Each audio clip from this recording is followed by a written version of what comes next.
Ross Gerber, longtime Tesla loyalist and CEO of Gerber Kawasaki, tweeted, "For over a year, I've been warning about this potential reality, and now it's here. It's time for shareholders to assess the blame where due. The Tesla board of directors should be replaced immediately with independent directors as required by law." Ross Gerber joins us now in a Fox Business exclusive. You're saying immediately replace this board. Yeah, I mean, how many mistakes can a board make? I mean, you've got the pay package issue in Delaware. We know that it's not an independent board, even though they've disclosed in documents that they are independent, when it's actually not true. And now the fact that they've done nothing to stop the toxic behavior from the Tesla CEO, Elon Musk, on Twitter daily, that now we all know has absolutely damaged the brand, and the board's done nothing. So not only are they not independent, they basically all work for Elon, and we know this. They've been sued, and they have to give back $750 million of compensation that they were overcompensated for.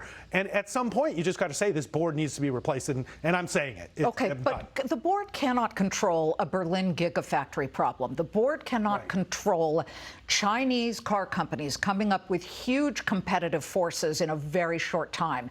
Let's keep that in mind, right? Right, and I think some of those factors we can't discount. But when you really look at their vehicles, they are the best vehicles on the road from a quality performance perspective by a large margin, and they're really cool vehicles. And so the fact that they can't sell it, you can only blame one person for this. It's the chief salesperson, Elon Musk. So what I'm saying is that they had many issues this quarter, and I think that was reflected already in estimates coming down. But this number, they left 50,000 cars in inventory that normally they would have sold. So this isn't about production, Liz. This is about sales. The company has an unusually high number of individual shareholders, much fewer institutional investors or big fund investors. And that is driven in part by that cult of personality, and they love Elon Musk no matter what he does. Stock is different. Owning a stock is different from, I'm going to slap down 30 grand or however much now. I don't know, the Model Y is still about 48,000, 50,000. Even with the price cuts here and there of 1,000. Then, okay, I own a couple of shares because I think he's cool. So what should be the next step? Well, first of all, Model Ys are now like 38,000. They're that affordable. You know, I think for us, we have relationships with literally thousands of Tesla shareholders who are clients of our firm and investors in GK, my fund. And this relationship is different for each shareholder and owner. But most of the people we're dealing with are now accepting reality that this is damaging the brand. So it can be fixed, and there might be an opportunity in here at some point to buy Tesla stock. But I think that owners of the car want to feel good about what they're purchasing, and it aligns with their values, just like our clients choose us because their values align with our values as well. And so I think this is the dissonance that Tesla shareholders and car owners are having with what Elon Musk is saying on a daily basis. Year to date, as we said, down 33%. Right. It's in just about every article. It says, okay, they're no longer a member of the Magnificent Seven. So as we look at that drop, going back to the issue in January where a judge in Delaware overturned his $51 million pay package that the board granted. It was the biggest ever of any CEO, $51 million. Billion, when you try and, billion, I'm so sorry, billion. Well, it's outrageous. What's a billion among friends? What's a billion, right? You know? But would shareholders today, even the ones that are enamored with him, approve something like that, do you think? Well, I think if there was independent directors that really negotiated a pay package. You know what? Stop there. Let's put up the directors, some of the directors of this company. He's got his cousin in there. He's got his brother. Right. He's got James Murdoch. Several of his best friends. Yep. He's got all close friends here. Is there an independent director among any of these people?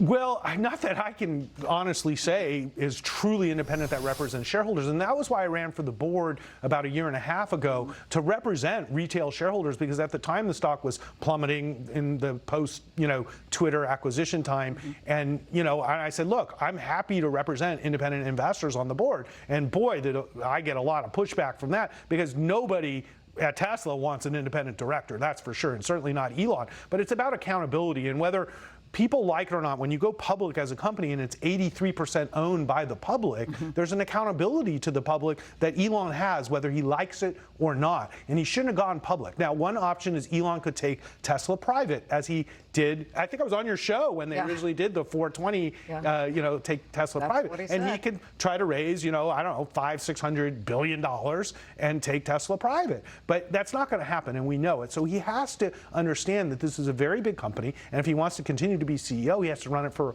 all of its shareholders, not just himself. He wants to increase his holdings. He wants the board to approve a massive percentage increase of shares that he owns. Is that going to happen, do you think? No, because there's nobody to approve that, number one. And number two, there would have to be very strict, in my mind, rules for that to apply, one of which would require him to be sole CEO of Tesla and give up his role at Twitter. So if I was going to give Elon a new pay package, and I think that it's warranted if he's going to work full-time at Tesla and give up tweeting on Twitter. So that would be the requirements I would have for him to become full-time CEO and get a new pay package. Speaking of taking companies private, let me just quickly, it's a big topic here in LA, certainly, Endeavor.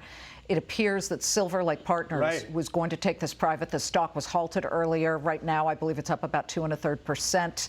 Big entertainment story, but let's broaden this beyond shareholders. Do you think taking companies private and a lot of deals are going to start happening more? They only offered a 5% premium to the stock. Well, the Endeavor situation is pretty unique, and I'm very close with some of the people involved. And so this was a failed IPO that didn't produce any value for them, and then they moved into TKO, which is wrestling and UFC. And so really, this is really just a failed IPO that they're taking back at a reasonable price. But I think taking companies private in general is not the trend. I think we're going to see the opposite trend, more private companies going public over the next cycle as investors want to unlock value that they haven't been able to unlock over the last several years because the markets have been so tough. Yeah, I wouldn't exactly call a 2 1/3% pop in the stock an enthusiastic no, especially remember the stock went public at around the same price it is being taken back out. Good point. So Endeavor's been a failed public experiment, and mostly because they don't run their business to the benefit of their public shareholders for the most part. The insiders make all the money, and I know one of them personally, went to school with them, and he's done very, very well financially. Yeah. So I think that's an interesting point. Yeah, I think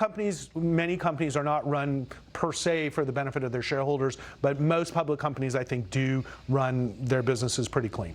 All right. Your next EV purchase will be what? Because you have 3 Teslas? I have 2 Teslas right now, and I've just purchased 2 cars. One is the new Rivian for my wife, and I did purchase a Cybertruck for myself. So, listen, I got to have these vehicles because I love cars and I have to test them. And as an investor, I feel it's important that I know the most about the vehicles. Okay, that's fair. And as a Tesla investor, I think I should own the vehicle. That said, I'm excited for it because I think it's an iconic vehicle. Good to see you. Good to see you. Ross Gerber of Gerber Kawasaki, thank you so much. All right.